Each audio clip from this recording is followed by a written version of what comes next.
म्हणजे जपणूक खूप छान केली आहे त्या लोकांनी.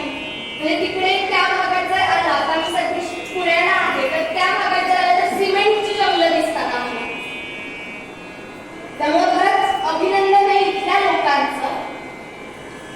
मग या वृक्षांशी तुलना केली आमच्या संतांची, की आमचे संत आहेत ना ते वृक्षांसारखेच म्हणाले. वृक्षांना तोडतात लोक, त्यामुळे वृक्ष भेदभाव नाही करत. तू मला तोडलास ना, माझं फळ तुला देणार नाही. म्हणजे आपुली स्तुती निंदा सदा मान टाकावा बोल बैठे. याचं उदाहरण मला म्हणायचं तर ते पुढच्या चरणात तुकाराम महाराज सांगतात.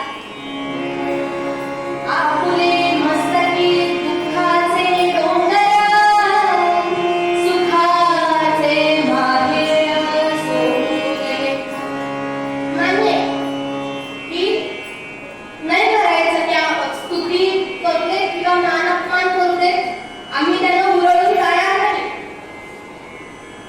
पुढच्या चरणात महाराजांनी सांगितलं आपुले मस्तकी दुःखाचे डोंगर काहीही बोलत म्हणाले, पण आपलं जे स्थान आहे ना ते आपण सोडायचं. स्थान म्हणजे काय हो, तिथं आठवण जर कोणाची होत असेल ना तर ती आमच्या सगळ्या महापुरुषांची होते, ती आमच्या संतांची होते, ती आमच्या देशासाठी आपल्या प्राणांचं बलिदान दिलेल्या प्रत्येक हुतात्म्याची होते.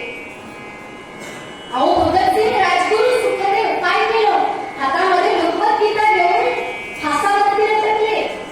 विचारलं त्यांची शेवटची इच्छा काय आहे, तर सगळ्यांनी सांगावं तुझं साठी मरण ते जनन, तुझं वीण जनन ते मरण, तुझं सकल चराचर शरण श्री स्वतंत्र. म्हणाले आई पुढचा जन्म जर माणसाचा मिळणार असेल ना तर तो तुझ्याच कुशीत या भारत भूमीमध्ये मिळतो. ते आमचं भाग्य असतं आणि हीच आमची शेवटची इच्छा आहे असं म्हणून फासावर गेलो. लोकांनी हारापेष्टा केल्या नसतील, लोकांनी त्रास दिला नसेल.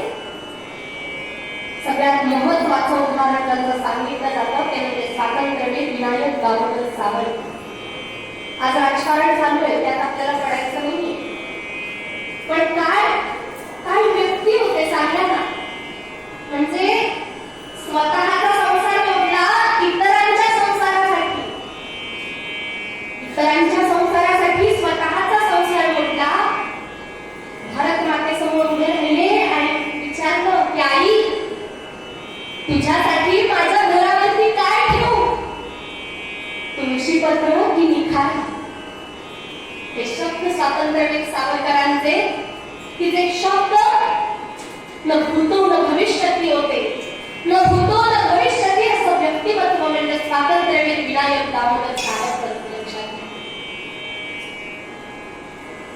काय कार्य होतं आमच्या महापुरुषांचं.